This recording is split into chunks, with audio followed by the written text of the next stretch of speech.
Warning: our YouTube channel and its videos may contain scenes, language, and content that may not be appropriate for all audiences. These videos include surveillance footage, undercover pursuit of suspects, actual police and rescue operations, and fearless confrontations. If you do not approve of the content, please do not watch our videos. If you wish to continue, we strongly advise that you proceed with caution. Viewers' discretion is advised.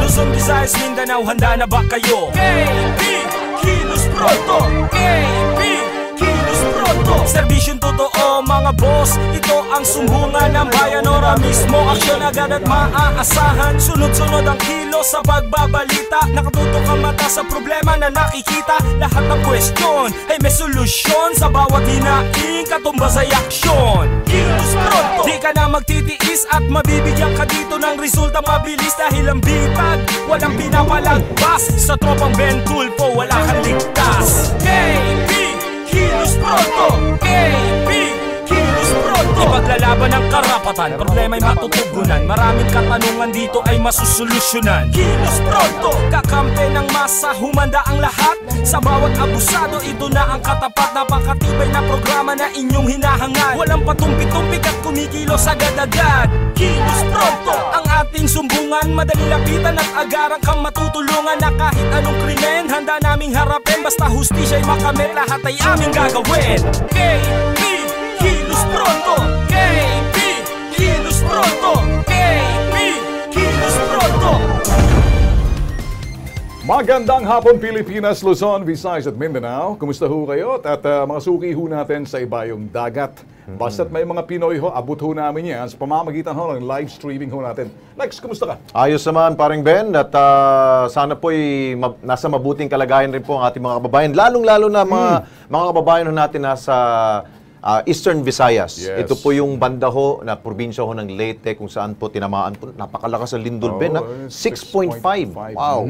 Kaya ano lang ho, kalmado lang ho tayo, huwag magpanik. Kung meron pa ho mga aftershocks ho dyan, stay put lang ho. Nandiyan po ang gobyerno natin. In the meantime, kami ho'y magbubusina ho sa inyo. Ano? Yun ho mga inirereklamo, binibigyan ho namin kayo ng karapatan na mapakinggan ang inyong panig. Ayaw ho namin gumagamit kayo ng mga pader, kung sino mga talpulano, si Este, si Judas, si Barabas. Nagagamitin nyo. Eh, hindi ho po pwedeng ganon. Dumiretso ho kayo sa amin nang sa ganon, mapakinggan ang panig ninyo. Ay, may mga iba dyan na parang medyo... Nag-name drop ba? Nag-name drop. Hindi lang yan. At saka parang may concerted effort na lalo-lalo na doon sa mga tinatamahan nating agency. Yes. Na hindi humaharap. Abay, alam nyo ba, na sinasabi, tayo raw nabibili, tayo raw binabayaran. Narinig ko yan doon sa isang kaibigan ko na kolumnista. Ngayon, sa akin, sasabihin ko sa inyo na itong ganitong klaseng sistema, wala ho kaming polisiyang tumatanggap kami ng pera ni Kusing. Libre ho ang public service ho namin. Kapag kayo ho'y napag-usapan dito, karapatan nyo mapakinggan, wag na ho kayo pumunta kung kani-kanino. Simple lang ho, ganun lang. Kaya naman tayo, Ben, inaanayano natin yung ating po mga inirereklamo na magbigay ho kayo ng panig ninyo para patas ho tayo dito. Pero kung ayaw ninyo, pasensya ho kayo. Yun. Okay, 7 ho ng Hulyo, Biyernes ho ngayon. Thank God it's Friday. Imbestigahan at serbisyo publiko, umpisa na! Ngayong panahon na mahirap kumita ng pera, kaliwat kanan ang mga mapagsamantala.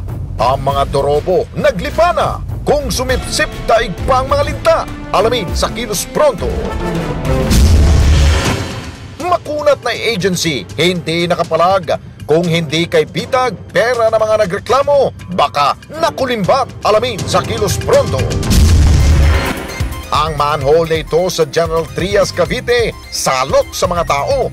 Developer ng proyekto, dead malang sa reklamo. Alamin sa Kilos Pronto. Sumbungan, imbestigahan at balitaan. Kilos Pronto, umpisa na! Okay, diretso na ho tayo. Public service na ho, ano? Isang negosyante sa Laguna, biktima ng dorobong franchiser. Inalok daw si Rudy Fernandez. Kumuha ng Carrico To Food Cart. Sa pangalan pa lang, mukhang dorobo na eh. Isang franchising business ni Cristina Vergara sa Laguna. Ang Carico To Food Cart ay nagbebenta ng burger at fries na patok sa mga taga-Laguna. Ang halagang ibinayad ni Rudy umabot ng 211,000 pesos. Sa kanilang kasunduan, may babalik daw ang kabuang halaga ng kanyang inilagak noong June 12, 2017. Pero sa malas, walang perang bumalik sa kanya. Kasama natin ngayon si Rudy Fernandez. Rudy Fernandez. Namesake lang. Oo. Okay. Pero kasing gwapo naman rin Rudy Fernandez nito. Pwede na. Pero problema lang niya, na-adorobo siya. Kaya ayusin natin dito ngayon. Sige. Ito, paano mo na-enkwentro ito? Paano ka na-alok dito? Sino nag-alok sa'yo? Paano bang nag-umpisa muna? Initially, sir, naging crew ko siya doon sa unang franchise ko. Okay. For almost 2 to 3 months, nagtagal po yung franchise. Okay. Franchise ko na muna. And then, after 3 months, nung hindi na kumita, medyo, in short, nalugi na po. Naghiwalay na po kami ng landas ng crew ko na si Cristina. And then, after one year, Tsaka kayo nakapag-put up siya ng, yung si Carico To na.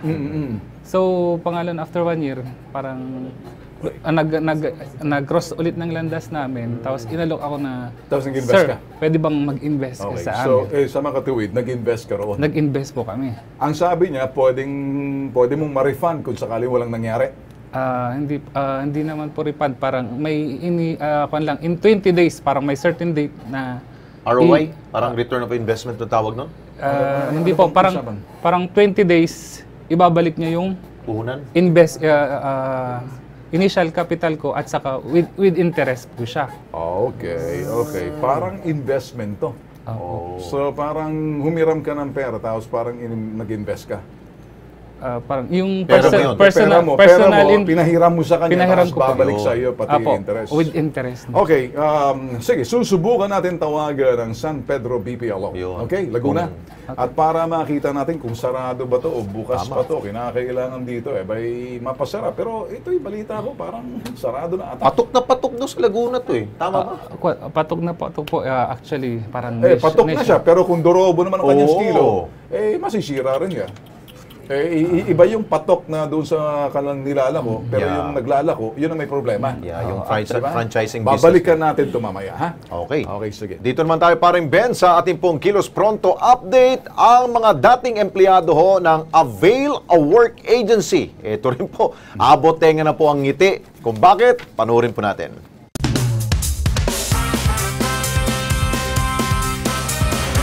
Yung pera na yan, wag yung pakialaman. Isauli nyo dahil hindi yan sa inyo.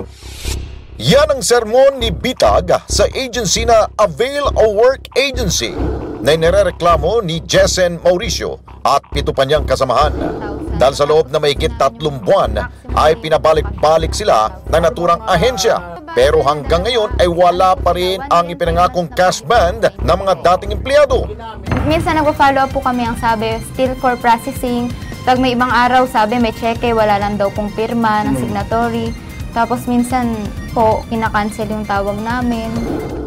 Kinumpronto ito ng Kilos Pronto at tila nabahag ang buntot at ibinaba ang linya. Good afternoon po, Warren. Can you hear us? Sir? Kaya agad nakipag-ugnayan ang Kilos Pronto sa tanggapan ni Miss Belen Nicasio, ang head ng Conciliatory Sena Unit ng National Labor Relations Commission, at malugod nitong tinanggap ang idinulog na reklamo ng Kilos Pronto. Aba, ano pa kung hinihintay nyo, papuntahin nyo na po sa NLRC. Kinabukasan ay Kilos Prontong sinamahan ng KP staff ang mga nagrereklamo upang formal na makapaghabla laban sa Avail a Work Agency. Makalipas ang 5 araw, ang resulta... Nagpapasalamat po kami sa Kilos Pronto at nakuha na po namin cash band. Maraming salamat po. Bibigay din pala ang... Avail a Kupit Agency. Kupit. Avail a Work Agency. Yan ang giging problema natin, Lex. Yeah. Karamihan sa mga agency, at yung pati yung mga employment agency, kayo nalalagay sa alanganin, sumagot kayo ng diretsahan, sumagot kayo kasi binibigyan ka ng karapatan na mapakinggan. Huwag na kayo yung kung si kanino lalapit-lapitan ninyo kung sino yan. Kasi hindi naman kami matitinag kahit na kapatid namin sa industriya yan. Entiende? O mamaya-maya, uupakan natin isang developer.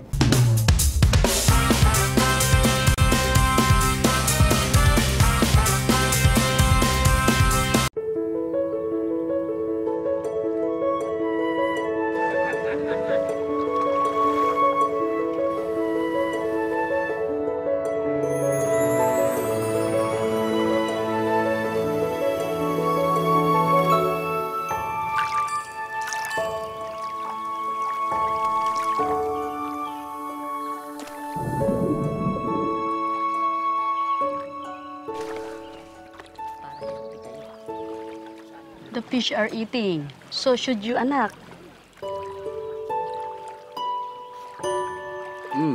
Thank you. You're welcome, anak. What does anak mean? It means my child.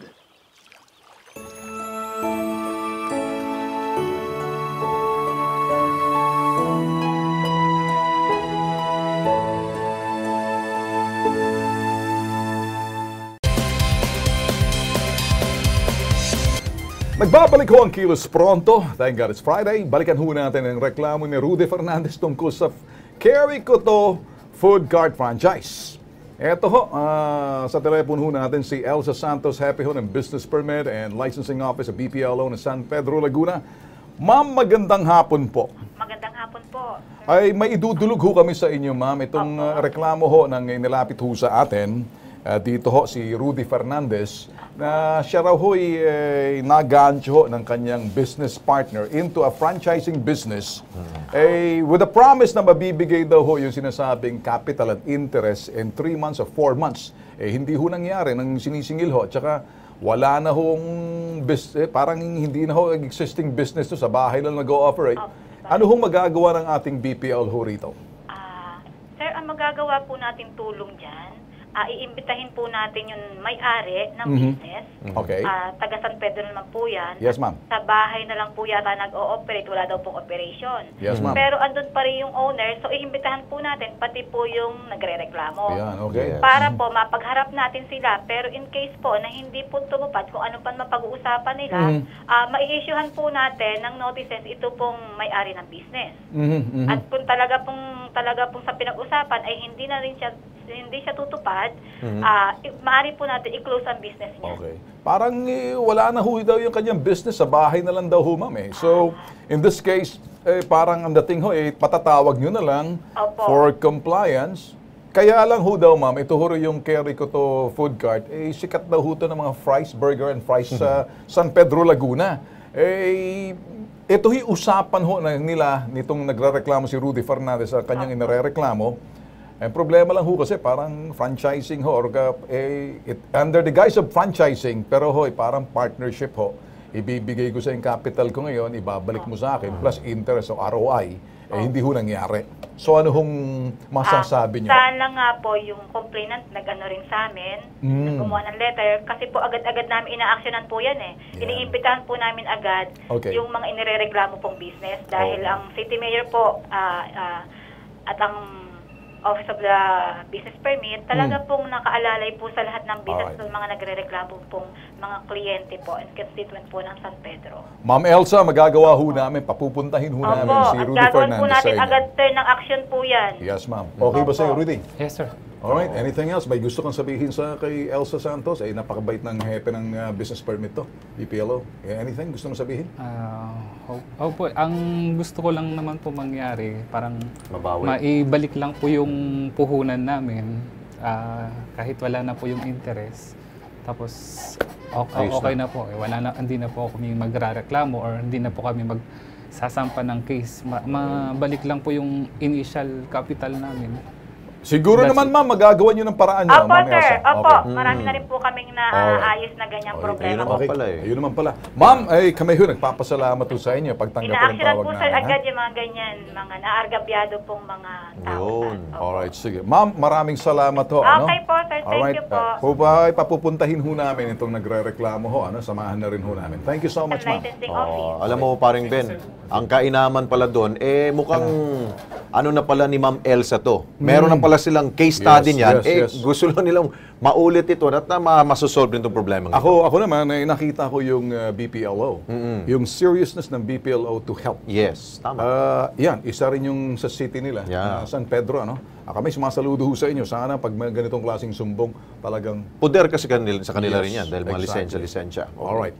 Eto naman tayo, sumbong prom day. Yun. Well, bahay at lupa sa Mexico, Pampanga, walang titulo, perang pinang-down, gusto nang mabawi. 2013 nang kumuha ng bahay at lupa sa Palm Lake Shore sa Mexico, Pampanga, si Cindy Dalagan, isang OFW sa Canada. Ang halaga ng biniling bahay ay 1.3 million pesos. Matapos makapag-down ng 700,000 pesos na turnover na sa kanila ang bahay at lupa noong August 2016. Pero ayon kay Raquel Bituin, kaibigan ni Cindy, laking dismaya nila dahil ang bahay ay substandard ang pagkakagawa.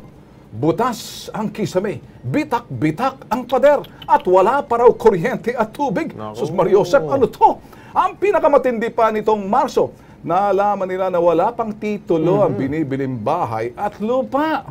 Kaya naman gusto lang nila may refund ang 700,000 pesos na binigay nila as down payment.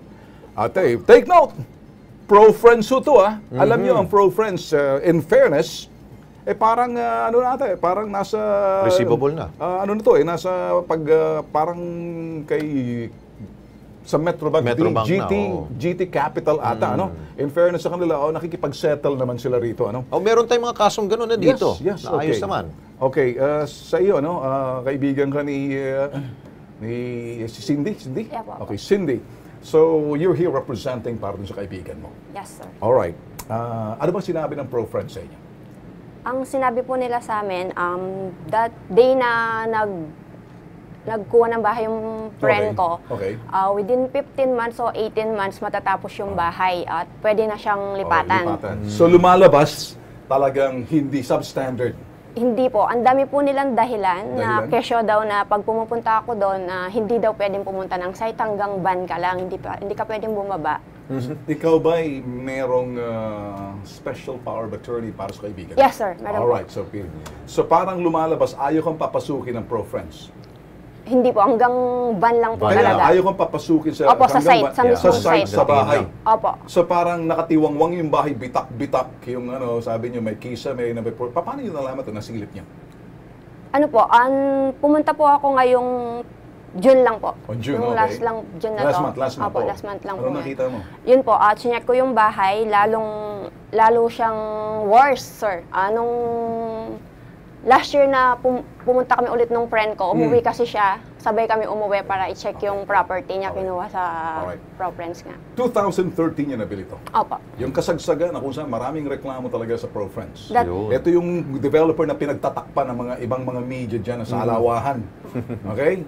Kilala natin kung sino kayo. Kung kayo astig-astig sa akin, hahambalusin ko kayo kahit na magkasamahan tayo sa media. Okay, pwede makialam dito. Okay? Ngayon, sa Kilos Prontong Aksyon, sa linya ng telepono natin si Commissioner Luis Paredes ng Housing, Land Use and Regulatory Board, HLURB. Sir, magandang hapon po, sir.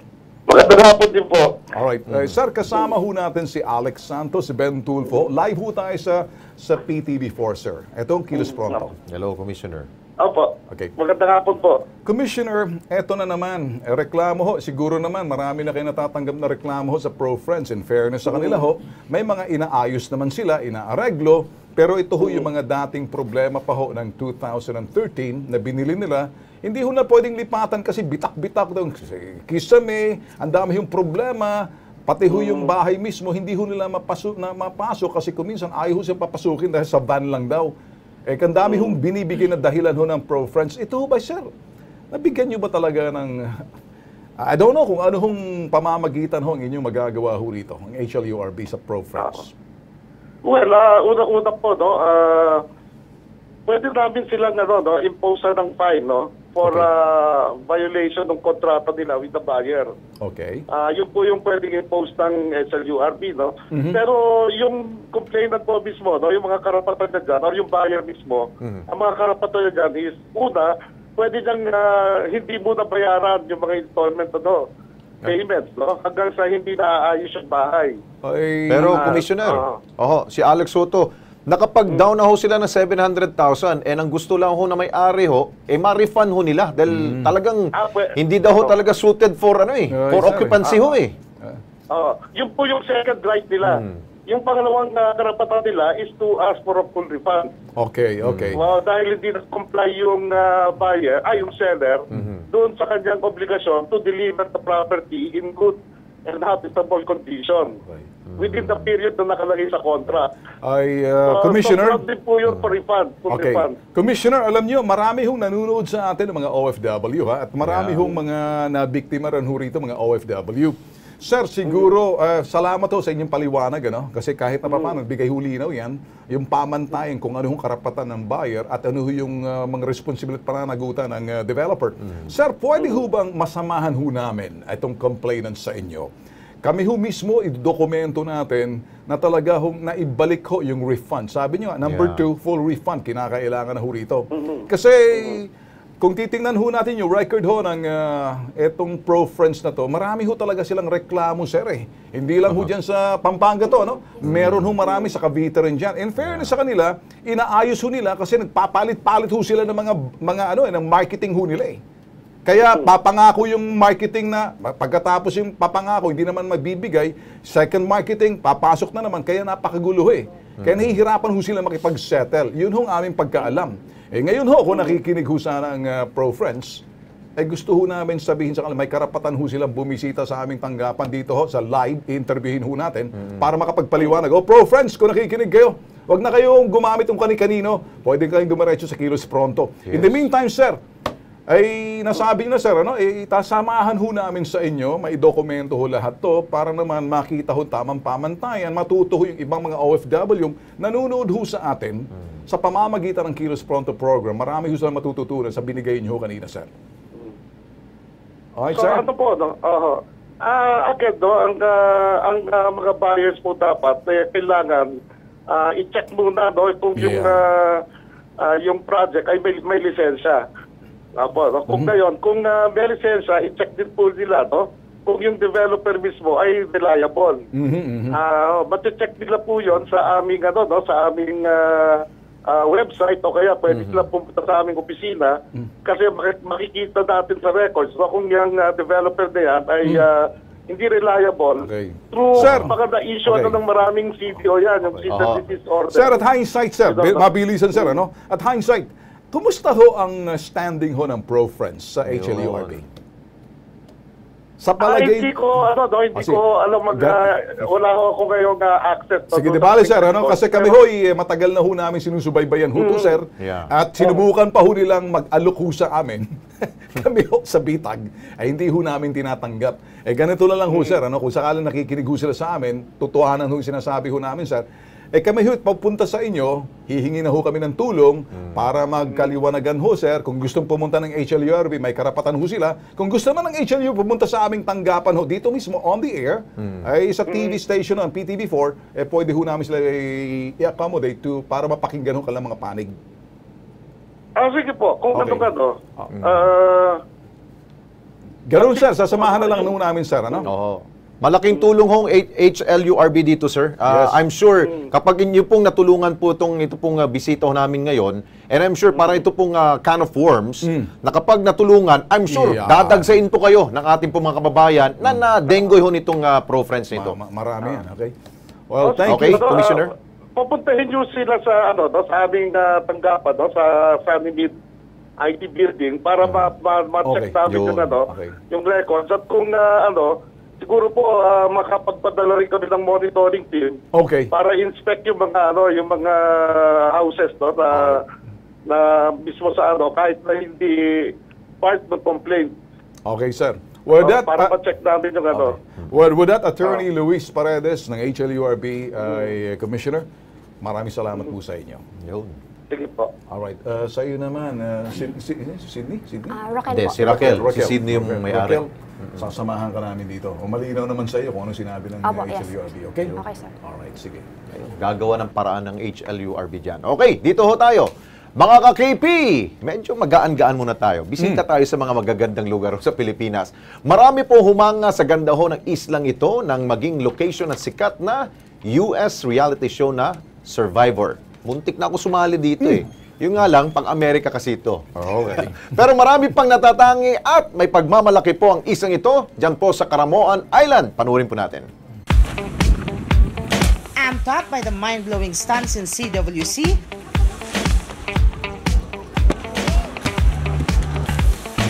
after mag-distress sa natural hydro treatments, time to take the fun to the majestic peninsula of Caramoan.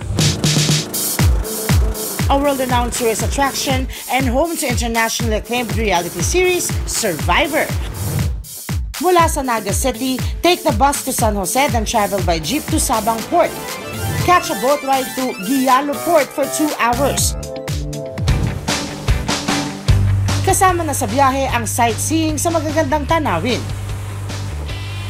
At pagdating sa Guialo, isa pang jeep o tricycle ride papuntang Pampang ng Barangay Paniman. Get lost in a whole new world dito sa Caramoan, the gateway to Pacific Ocean. Previously called Gota de Leche by Dutch traders, Caramoan is an Eden with 4-hectare limestone forest, complete with unique ecosystem waiting for you to unveil. Yung Caramoan, napakadaming isla. Maraming pwedeng gawin. Lagi silang bumabalik dito, nakikita nila yung potential. Ang bawat isla may kanya-kanyang gandang maipagmamalaki. Pag pumunta ka sa isang isla, meron isla na napakaputing buhangin, meron naman isla na batuan. Kaya iba-ibang isla, iba-ibang pwedeng gawin. Pwede ka mag-snorkel, pwede ka mag-hiking, pwede ka mag-cliff diving, pwede ka mag-caving. Because of its unrivaled beauty, Caramoan attracted an international reality show franchise to come and spend an entire season in 2008. At sabi nga nila, the rest is history. Caramoan is also the choice location for the Survivor series for the past 8 years na. What happened was, we knew somebody who was a scout for the Survivor. So we invited them here and they loved the place. They couldn't believe we had these beaches here. So we partnered with them. Ang natutulog na bayan ng Caramoan, nagising mula sa mahabang panaginip. The paradise they lived in turned out to be their very own gold mine. Kung anong ganda at unlad ng turismo ngayon sa Caramoan, siya namang hirap at lugmok ng kabuhayan sa buong bayan dahil sa overfishing. Pangingisda na ang kinalakhang kabuhayan ni Oscar Alfon at ng kanyang mga kababayan. At dahil walang ibang alam na pagkakakitaan, naabuso nila ang biyaya ng dagat na siya namang agad na sumingil sa kanila. Kumbaga sa isang linggo, mga 2 beses ka lang makakuha ng medyo maganda. Yung 5 araw, medyo talagang sukat na sukat yun. Halos pang-ulam, halos wala nga pang-bili ng bigas yan. Kaya kailangan mo rin talagang magtipid pag nakaka-jackpot ka sa paglalamba. Kaya naman nang masecure ng lokal na pamahalaan ng Camsur ang proyekto mula sa ibang bansa. At sa pakikipagtulungan din ng Department of Tourism sa promotion at pagmarket sa lugar, naging daan ito para magbigay ng panibagong oportunidad sa Caramoan. Pumasok yung Survivor na yan. Di nagkaroon ng mga trabaho yung tao, gawa ng kabanan na dyan sa Gota. Nag-hire sila ng mga empleyado, kahit 100 yata na employee. So isa ako nakasama na mapabilang doon sa mga nabigyan ng trabaho. Kung dati-rati umaasa lang sila sa pagkakataon, ngayon, kaya nilang kumita ng mahigit 4,000 sa pag-island hopping at pag-tour sa international crew. Toes on the edge, leap and drift. Face your fear in Caramoan's amazing cliff diving spots. tulad ng Langkipaw Cliff, a huge boulder with a 17 feet drop during high tide and 25 feet drop during low tide. Challenging para sa pro and beginners alike. Be enchanted by the irresistible blue-green waters na sasalo sa iyo as you leap over the edge. Woo!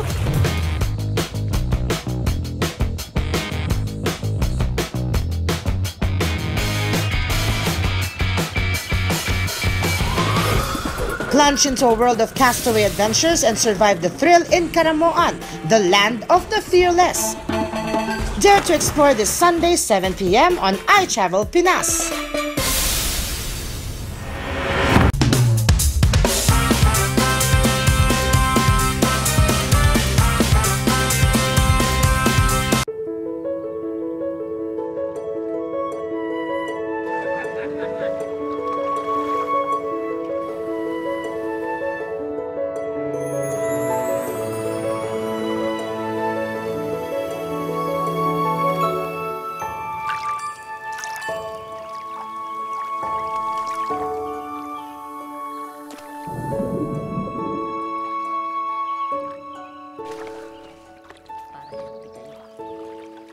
The fish are eating. So should you, anak.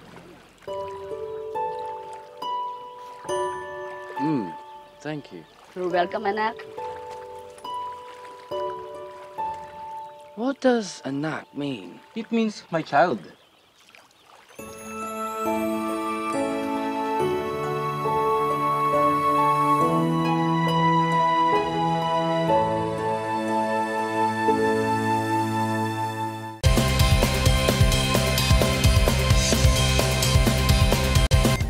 Okay, nagbabalik ko ang Kilos Pronto, nag-iisang primetime sumbungan sa telebisyon. Eto ho, sa prom din naman ho tayo. Mga open manhole sa loob ng isang village sa General Trias, Cavite. Panganib ang hatid sa mga residente. Panoorin natin kanilang sumbong.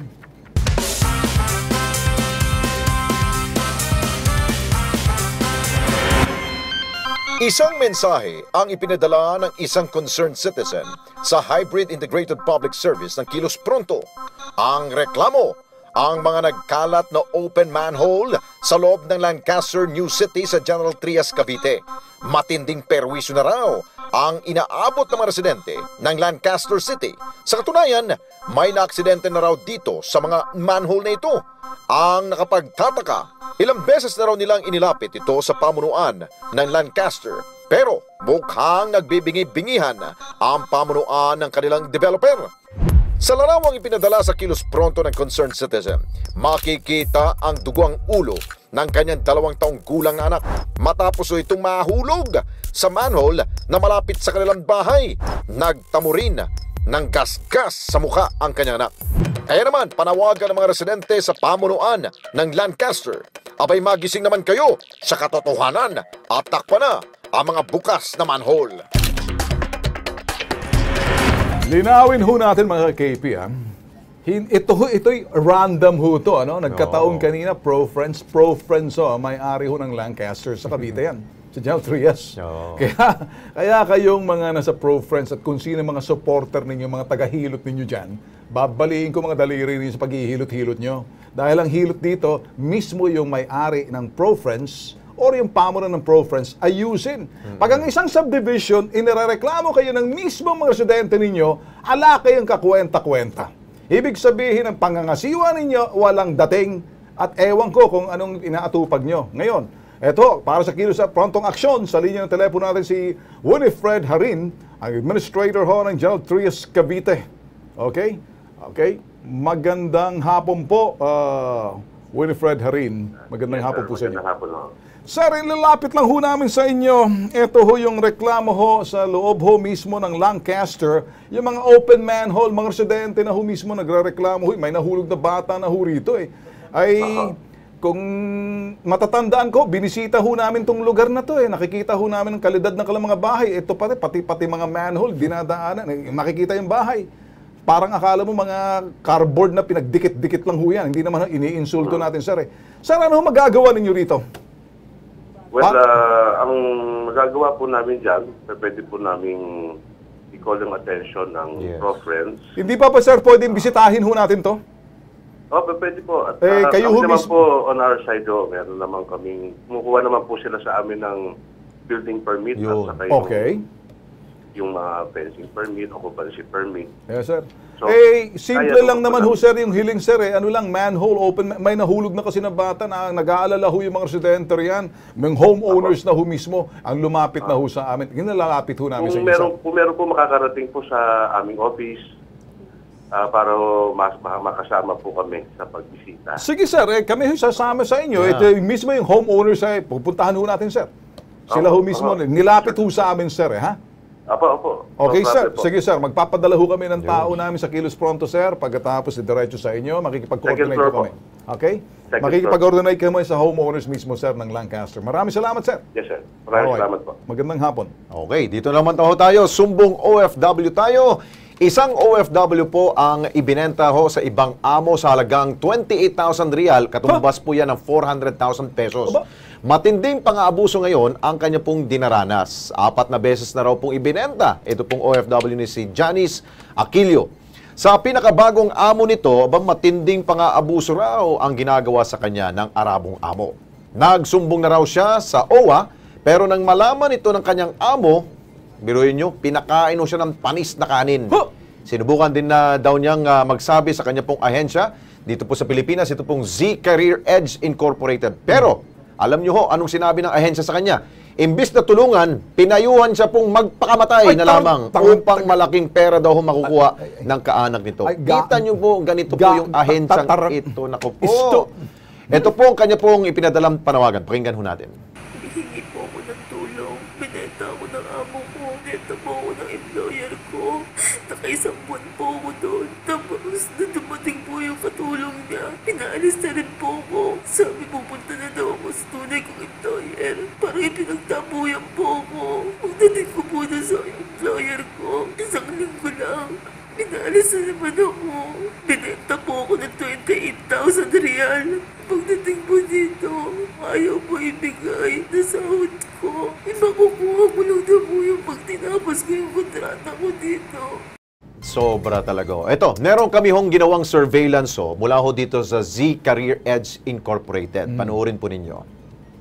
Monday, I will assure you we give here his salary. This Monday, if I arrive my office, I will assure you and I will show you how. Sir, you send the receipt that she get her salary. That's what I will do. That's what I will do. Monday, from Monday. Ayun po'y kausap po yata nyo yung FRA doon, no? Sa Saudi. Pero kausapin na rin po natin ang OWA sa pamamagitan po ng kanila pong head ng Advocacy and Social Marketing Division. Walang iba kundi si Miss Josephine Tobia. Ma'am Josephine, napakinggan naman siguro ho ninyo yung hinaing po natin pong kababayan. Oho. So ano pong pwede ho natin magawa ho dito? Dahil po napuntahan rin po namin itong Z Career na kanya pong ahensya. Pero yung ma'am, yung sinabi ho na magpakamatay na lang, meron bang ganuhong ahensya na hindi mo malaman kung ano ba talagang gusto nila mangyari sa ating mga kababayan? Mga zombie. Yes. Yes, sir. Actually, pinatawag na namin ulit yung Career ngayong araw na to. Kasi nakadalawa na yata siya sa Nako, kita nyo. sabi nga namin, pag hindi pa siya yung Career, pag hindi pa siya naka-action ngayon, papatawag na namin at may recommendation siya sa POEA. Nako. Para dyan sa foreclosure.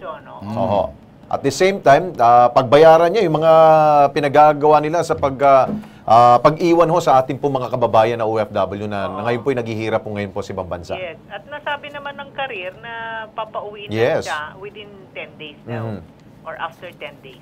May usapan naman. Problema ho, ma'am, baka siguro ito lang ho, parang, alam mo, yung pangako ng pangako na hindi naman gagawin ng FRA doon, yung PRA naman nila dito, ganun rin po. Parang nangangako rin po sa atin. Sana ho, makauwi na ho po ito si Janice Aquilio, ma'am. Oo, abangan natin yan. Pag hindi nakauwi, talagang imbitado siya dito.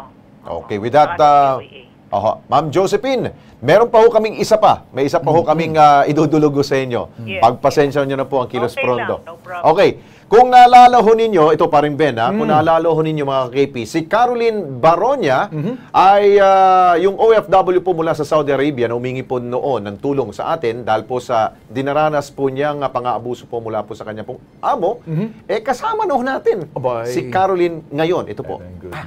Ayan. Magandang hapon sa Caroline. Welcome to the Philippines. Okay, Caroline. Kumusta ang biyahe mo? Okay lang naman. Kailan ka ba dumating? Yung kagabi po. Kagabi lang? 6:20 p.m. po. Maiksing kwento, paano ba natin narating mo at nakauwi ka dito sa Pilipinas sa tagal mong nagdusa doon sa amo mo? Po. Di ba nagdusa ka sa amo mo doon? Oo. Paano ba nakauwi ka dito? Ikwento mo naman sa ating mga kababayan. Ganito po kasi, nung una, yung una po kinuha yung cellphone ko na binigay sa akin. Pero may isa po ako isang cellphone, yung roaming ko po. Kaya nakatawag ka, no? Nakahingi ka ng ayuda. Opo, sa pinsan ko po. Ayun. At ang malaking tulong dito, syempre yung OWA.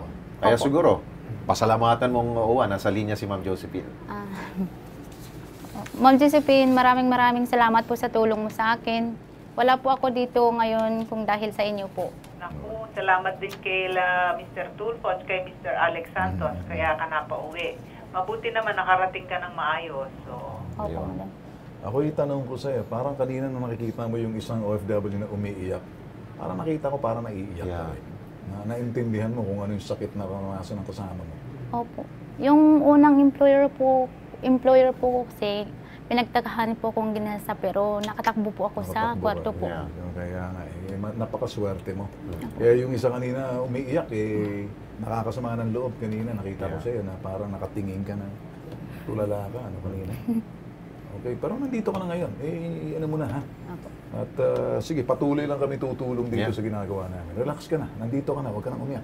Okay, Caroline, thank you so much at tiwala dito sa Kilos Pronto. Thank you. Maraming po salamat. Walang naman.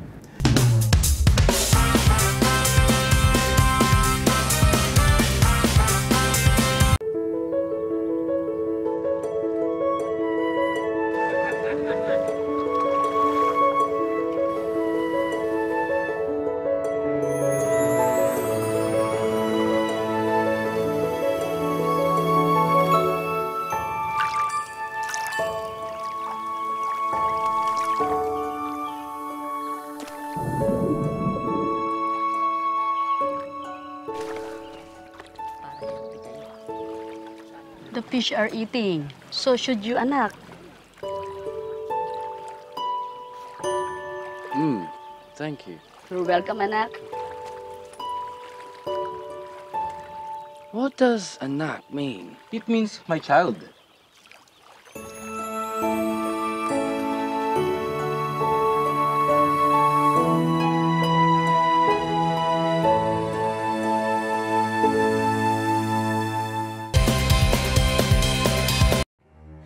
Para sa ating Kilos Pronto panawagan, Lancer Asuncion alias Makot, 25 anyos at may kapansanan sa pag-iisip.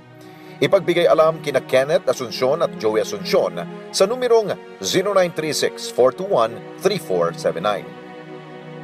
Michael Tino, 39 anyos, huling nakita noong Pebrero 16. Tawagan lang si Estrelita Tino sa numerong 831-3837. Sam Reyes, 34 anyos, huling nakita noong Hunyo 5 sa Nepo Subdivision, Angeles City, Pampanga. Makipag-ugnayan sa teleponong 0949-669-9048. Tatay Carlito Hurilla, huling nakita mga alas 7 hanggang alas 8 ng umaga sa Farmers Market. Nakadamit na aqua blue, polo shirt at maong pants at rubber shoes na puti. Tumawag kina Cesar Hurilla, Jocelyn Hurilla, 0933-130-0706, 0999-968-8963 o sa kanilang telepono 044-797-6266. Ayun, kung sino po nakakakita ho sa ating po mga missing persons, tulungan po natin at makibalik po sila sa kanilang po mga pamilya. Oy, sa ating po mga mamang tsuper na nakikinig po ngayon sa kanilang mga taxi, sa jeep, magandang hapon po sa inyo. Ingat po sa biyahe, ha. Nasa radyo po tayo sa DZRB, Radyo Pilipinas, 738. Magandang gabi. Tandaan nyo yan, ipako nyo na ho yan Yun. pagdating ng alas 5 hanggang alas 6 ng hapon. Kami ho'y napapakinggan. Simultaneous yan. Simultaneous yun, ha. Sabay-sabay ho yan, ha. Radyo, telebisyon, at saka yung ating social media. At saka yung, ito yung Facebook page ng Kilos Pronto. Kaya walang kawala sa Kilos Pronto. Ano yung abangan, ano daw? News, okay. Abangan ako, news. Akala ko. Ito na. Si Tol Erwin, nasa Amerika. Nasa Amerika yan. Ako naman muna, nagpapahinga lang. Ang sarap talaga ng bakasyon. Anyway, sige, higit sa sumbungan, imbestigahan at isyong kailangan solusyonan, ang serbisyo pampubliko dapat Kilos Pronto!